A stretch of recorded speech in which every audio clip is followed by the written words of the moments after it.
There are so many books coming out in these next 3 months.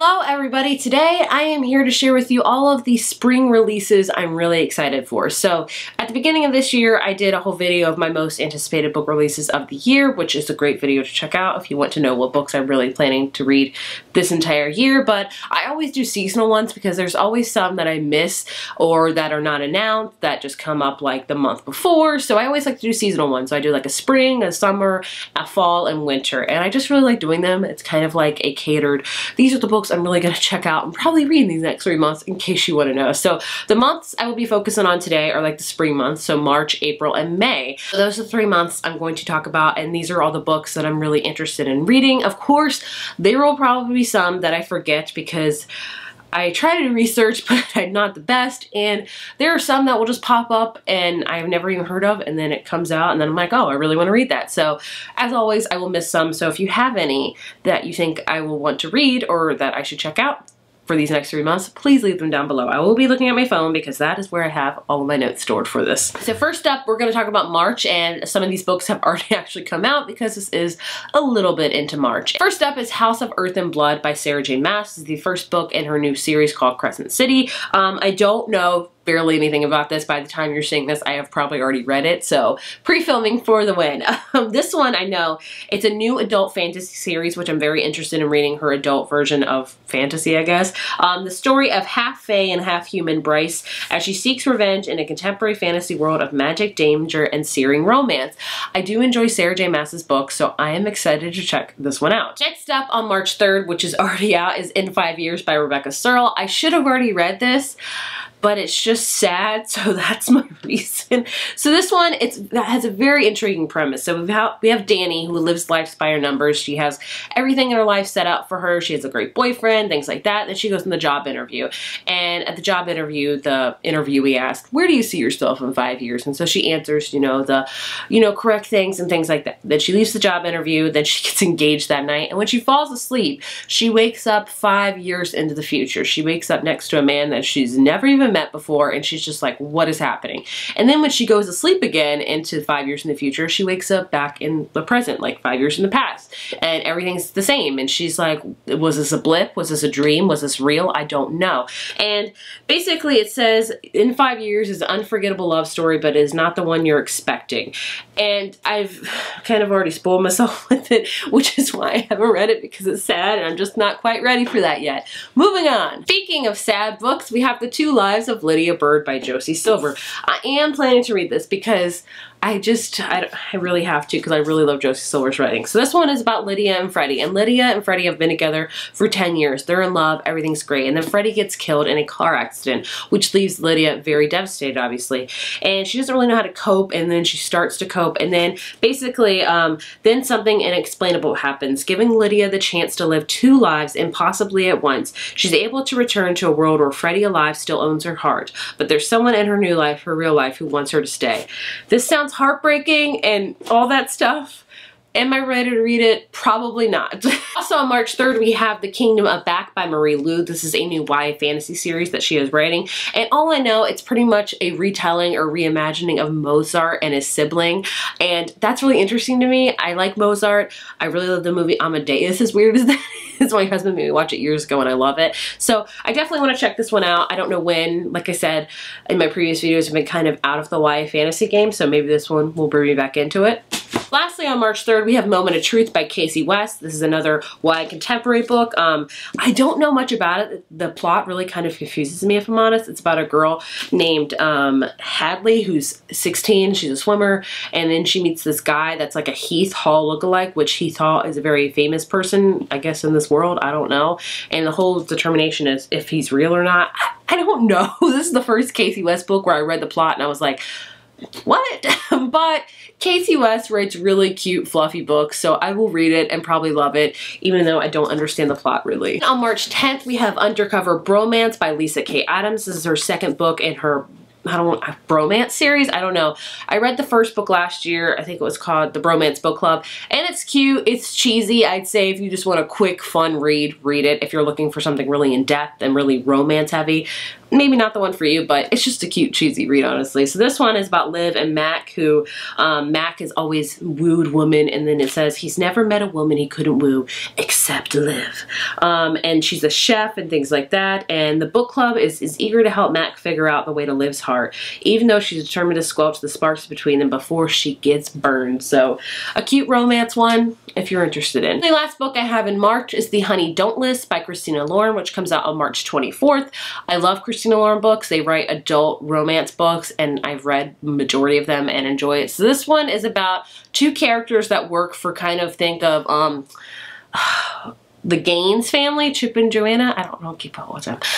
Just think of them, but not really them. So they work for a family like the Gaines, and America loves the Gaines, much like they do in real life. But the only problem is, behind closed doors, this couple does not get along whatsoever. They like hate each other. They're like ready to get divorced, but they have to keep it up for appearances, things like that. So basically we follow the assistant of them, and then we have another guy who works for them as well, and the fake Gaines have just released a book, and they have to go on book tours, so both the assistants have to go with them, and both of them do not want to go because the fake Gaines are unbearable. Am I confusing this? Probably. I don't know. Either way, it's about that, and it's about the two assistants falling in love, I'm guessing. So there's that. I trust Christina Lauren. I love their book, so I'm excited to read it. On April 7th, we have a YA fantasy that I am actually really excited for, and that is Ruthless Gods by Emily Duncan. She's a hefty one, guys. So this is a sequel to Wicked Saints, which I read last year and surprisingly really enjoyed. All I can tell you about that series, it's a dark kind of gothic fantasy series where we have these two countries that have very, very different belief systems. One country believes in gods and talking to gods, and we have this one girl who's a cleric that she wears like a bracelet and she can touch one of the beads that relates to a god, and the god could directly talk to her.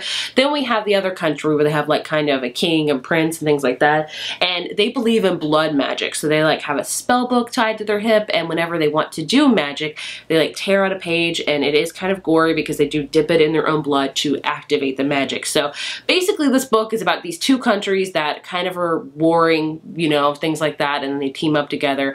I really like it. It's definitely a dark gothic fantasy that I don't think a lot of people will like, but I enjoy it, so I'm excited to read this, but goodness, it's going to take forever because she's over 500 pages, so... On April 7th, we have a YA contemporary called The Best Laid Plans by Cameron Lund, and what really sold me is the back of this book. It says, already binged all the rom-coms you can find? Yes, I have. Don't worry, Cameron Lund's hilarious swooning debut has everything you're looking for. Hot guys, flirty text messages, awkward mix-ups, inside jokes, steamy kisses, lots of pizza, secret crushes, epic prom date, friends to lover, question, question, question. It sounds really cute. Pizza and love. That's all I need to hear. And we have one that I just really found on a whim that sounds really interesting to me, and that is the love story of Missy Carmichael by Beth Morey, which comes out on April 7th. And it says, boy meets girl, girl meets boy, woman meets dog. It's about the world that has changed around Missy Carmichael at 79. She's estranged from her daughter, and her son and her only grandson live across the world in Australia, and her great love is gone. Missy spends her days with a sip of sherry scrubbing the kitchen. The last thing Missy expects is for two perfect strangers and one spirited dog to break through her prickly exterior and show Missy just how much love she still has to give. It just sounds like a really heartwarming novel, which I always love, honestly. Then also in April, we have the Southern's Book Club's Guide to Slaying Vampires by Grady Hendrick. This is an adult horror novel, a Southern flavored horror novel, yes, set in the early 90s about a women's book club that must protect their suburban Charleston community when they detect a monster is in their midst. So it's like kind of like Desperate Housewives meet vampires meet horror. So I've heard a lot of people think they go into this saying it's going to be funny with vampires, but it's actually quite scary. But I'm intrigued. I'm definitely planning to read it because vampires, and because I said I wanted to read one horror book this year. So I think this might be the one, and I'm really excited for it. It's probably gonna scare me. Next up on April 7th, we have You Deserve Each Other by Sarah Hoggle. This is about Naomi and Nicholas, who are engaged, and basically they never fight. They're preparing for the lavish wedding that's 3 months away, and she is utterly and miserably sick of him.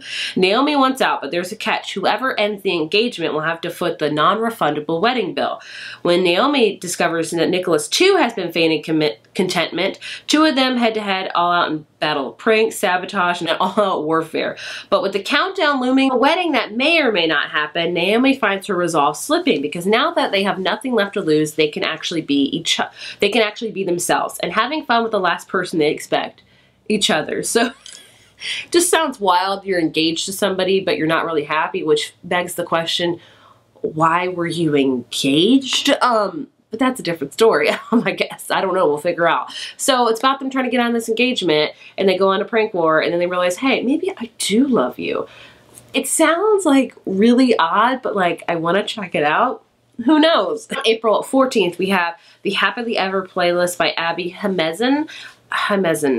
Yes, Hemezin. Hopefully I pronounced that right. I know a lot of you guys corrected me, and I apologize if I pronounced that wrong again. Please correct me again. So this is about Sloane, who 2 years ago lost her fiance. She still can't seem to get her life back on track. But one troublemaking pup has a take me home look in his eyes and is about to change everything.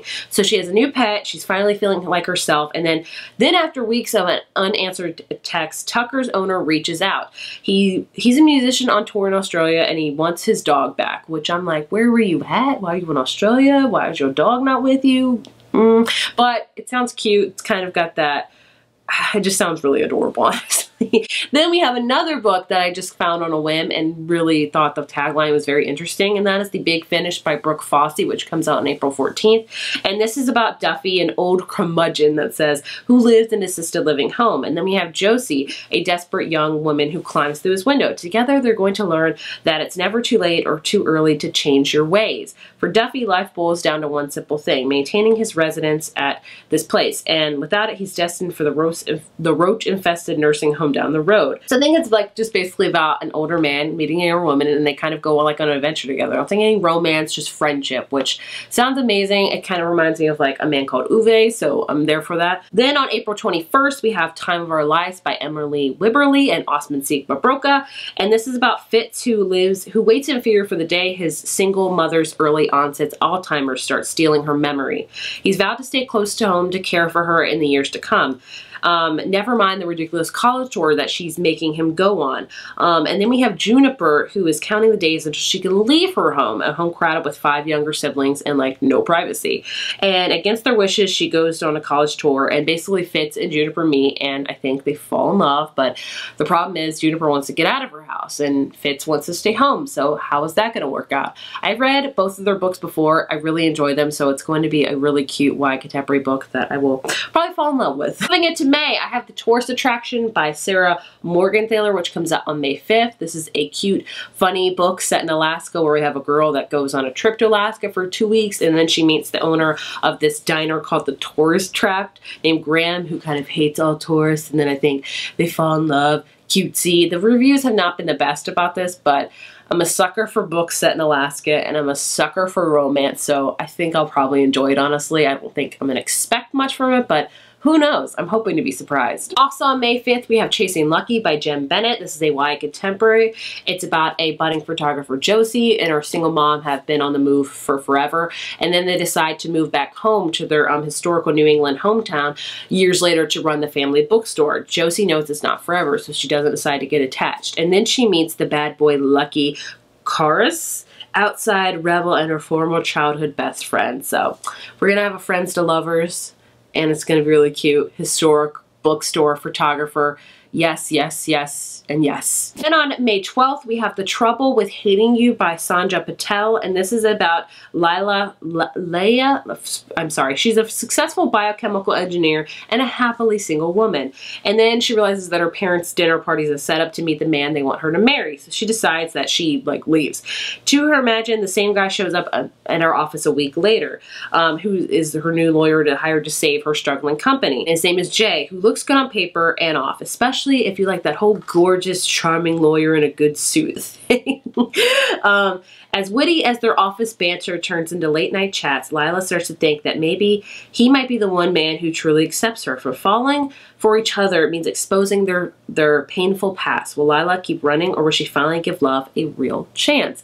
I love rom-coms. I love chick lit. I think this is going to be adorable. And the last book I have to share with you guys is The Ballad of Songbirds and Snakes by Suzanne Collins, coming out on May 19th.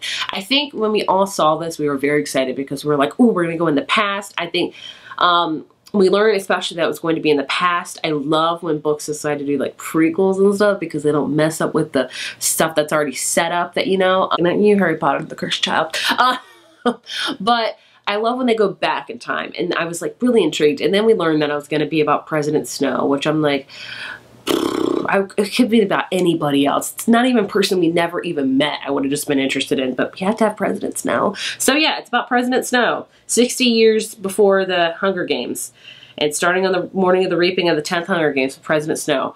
I'm gonna read it. I don't know how I'm gonna feel about it, but I plan to read it, so who knows. Those are all the books I'm planning to check out, to get, buy, whatever you want to do in the spring. There's a lot of them. Will I read all of them in these next 3 months? Probably not, but I'm going to try because I always like to set myself up for failure. No, that's not right. I like to try. But either way, I'm sure I have missed some, so please leave me the books you are looking most forward to these next 3 months down below because I will be sure to check them out. Thank you guys so much for watching, and I will see you in my next video. Bye.